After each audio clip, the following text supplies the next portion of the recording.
ஒன்னு சேர பொறுப்பெடுத்து உருகும் இந்த மாது தெற்கு திச தென்றலிடும் தினமும் விடும் தூது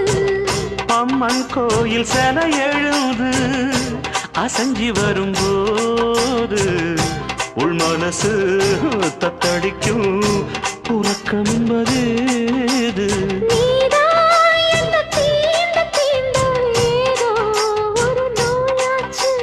நான் தான் உன்னை சீண்டி சீண்டி பார்த்து ரொம்ப நாளாச்சு